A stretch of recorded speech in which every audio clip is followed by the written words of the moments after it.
All right, 522. It is the start of week 8. I hope everybody had a great week.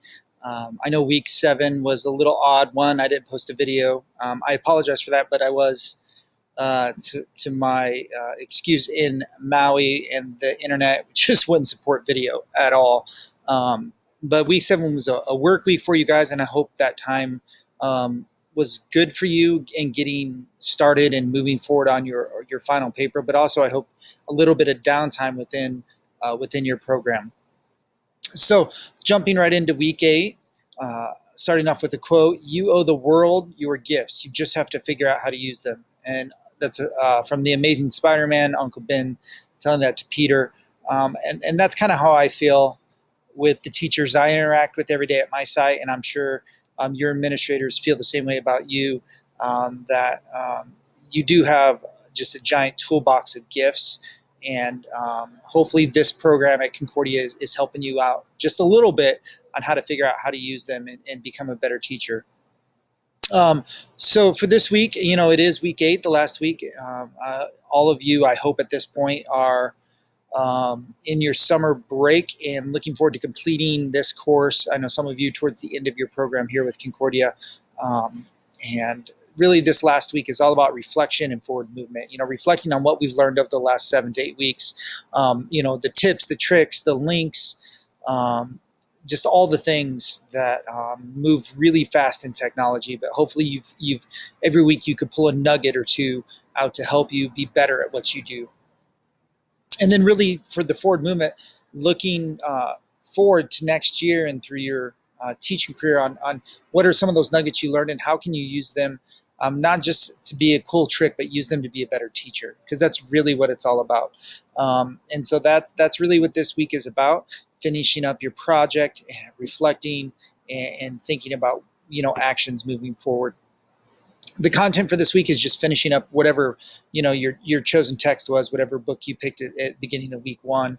The discussion board, I'm going to pop over there, and some people have already jumped in. But 2 main ideas: how can you apply what you've learned in your own classroom, and then discuss some of the technology presentations that your classmates posted, and what made you, quote, fired up, what made you excited about trying something new that you hadn't used in your classroom before.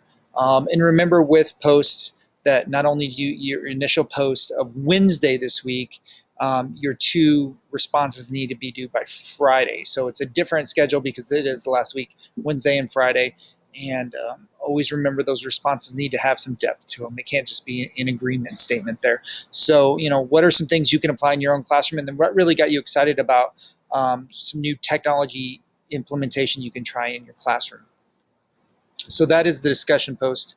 And then the big assignment number 7, your book report on the book. Sorry, there are a lot of bugs right now in Sacramento. The book you picked week 1. So I'm going to pop over. Even though this is the last week, I can't help but always emphasize, go through this document in detail. It's going to tell you exactly what you need to do to get the 50 out of 50. This is a big assignment. So what you need to do is upload the actual artifact, the actual document in the assignment section, and then post the review in Goodreads. And so when you go through this, I don't do this very often, but I'm going to go through a little bit more detailed rubric. So in the summary, consists of discussion of major themes and ideas, 4 excerpts from the text. Make sure you're citing the excerpts using APA formatting. Ideas from the book and your own thoughts are stated. The critique, so you're using thoughtful responses and reactions to the author. Author's qualifications, so 1 to 200 words, so they even give you a word count there, a detailed discussion of the author's qualifications. If you don't know how to do word count, if you highlight, and even though this is mine, I think it's going to let me, you go right there to word count, and it's only doing a word count on the words I highlighted, so that you could highlight your author's qualification sections and do that. So for the writing style and the language mechanics, I'm going to go back and reemphasize use Grammarly. If you go down all the way to the beginning of the class in the announcements, there's a video on how to use Grammarly. Submit your paper to Grammarly, turn it to academic paper, report, and it's going to catch all your errors for you. it is. It's going to catch them all for you. So make sure you do that. Be clear. Use clear communication. So that is the detailed rubric. That's the rubric I use to grade it on. And so there's no surprises there. Go through this. If you have any questions after you go through the rubric, please reach out to me. I want to make sure everyone gets a 50 out of 50 on this assignment and meets all, checks all the boxes that are required here through this rubric.